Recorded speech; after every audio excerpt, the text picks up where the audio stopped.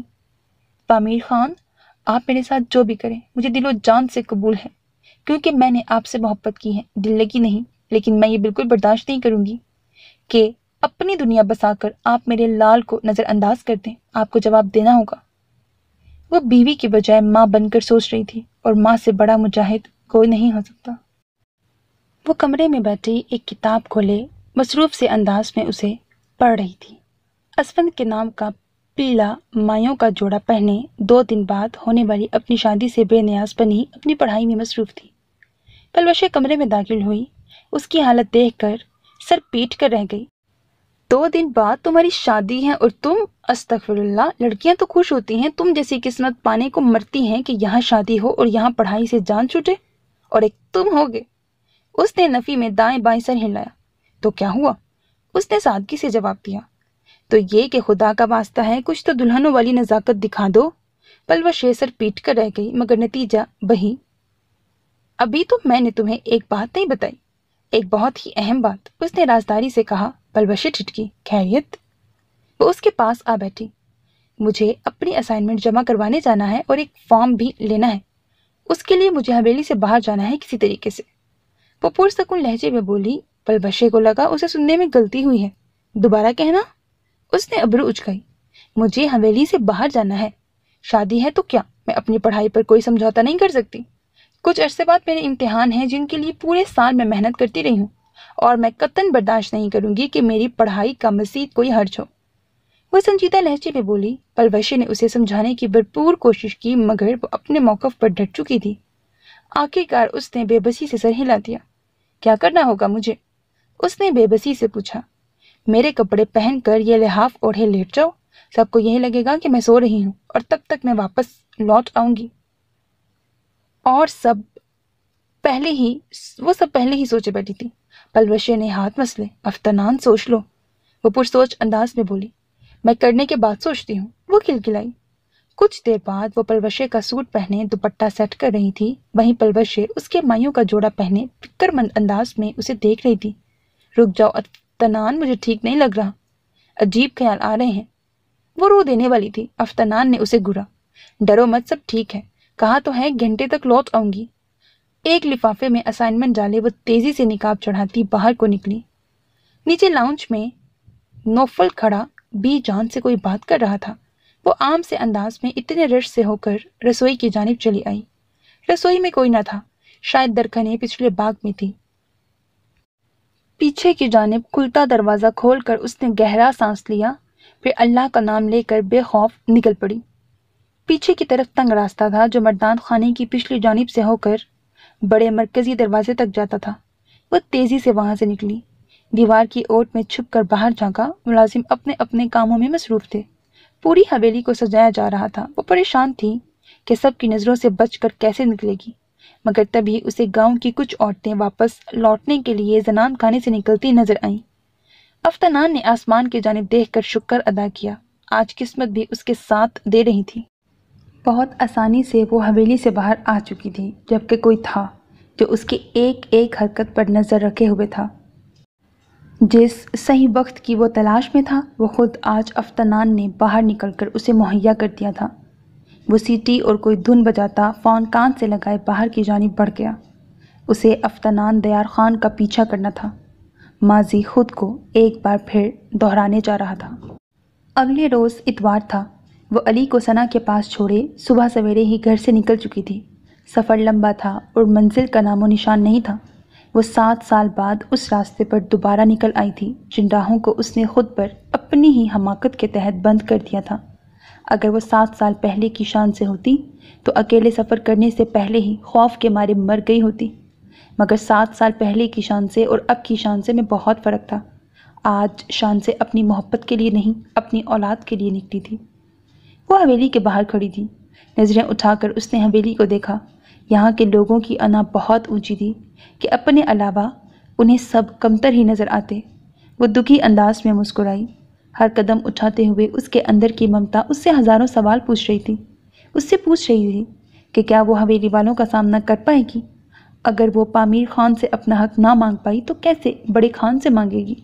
مگر اس نے خود کو سختی سے خاموش کروایا، یوں جیسے وہ تہیا کر چکی ہو، آر یا پار۔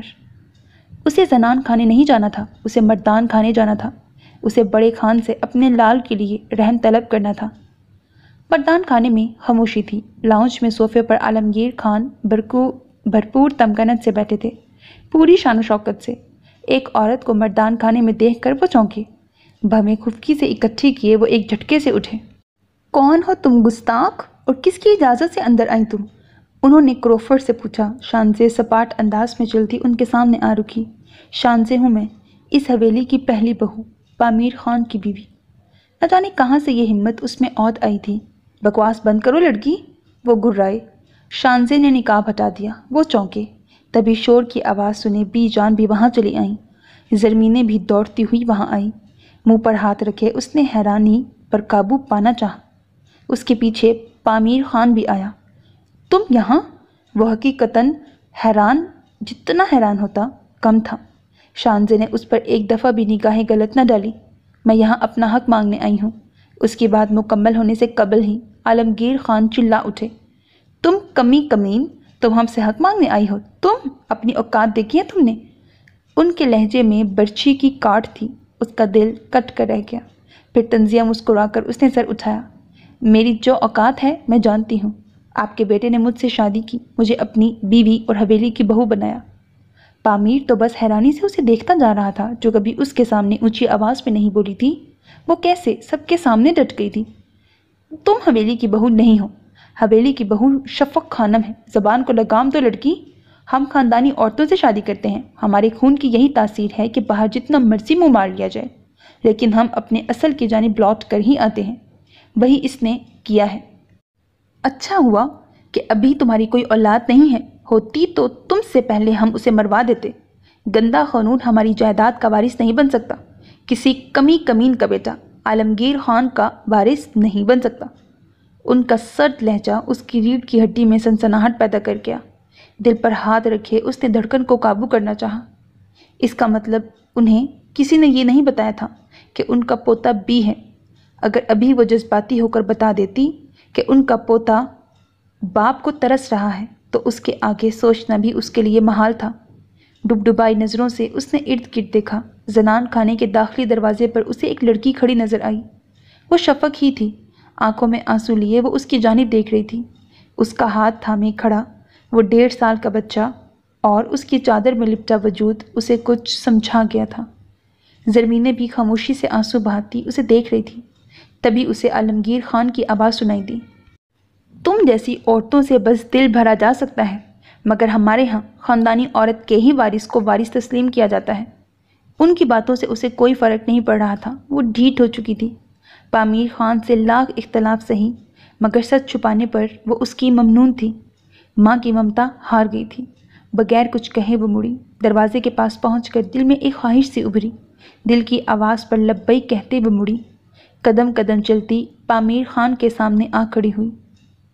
وہ سب جو اسے جاتا دیکھ رہے تھے حیرانی سے اس کی جانب دیکھنے لگے۔ پامیر اس کی جانب دیکھ رہا تھا، خاموشی سے، سپاٹ انداز میں۔ چٹاخ کی آواز پر گویا پوری حویلی کو سانپ سونگھ گیا۔ پامیر خان نے گال پر ہاتھ دھرے انتہائی حیرت کے عالم میں اسے دیکھا، جس کا چہرہ گواہ تھا کہ وہ خود اذیتی کی انتہا پر ہے۔ عورت کو اتنا بے بس کبھی نہیں بناتے پامیر خان، کبھی بھی نہیں، ورنہ وہ زخمی شیرنی بن جاتی ہے۔ اس کے لہجے میں برچھی کی کاٹ تھی۔ سب کو ششتر چھوڑے وہ وہاں سے نکل گئی۔ کم از کم اب دل کو تھوڑا سکون مل گیا تھا۔ So very Aziz listeners, that was the end of episode 4 of the novel جنونیت. Hope that you like it. اپنا بہت خیال رکھیے گا نیک تمناؤں کے ساتھ۔ اللہ حافظ۔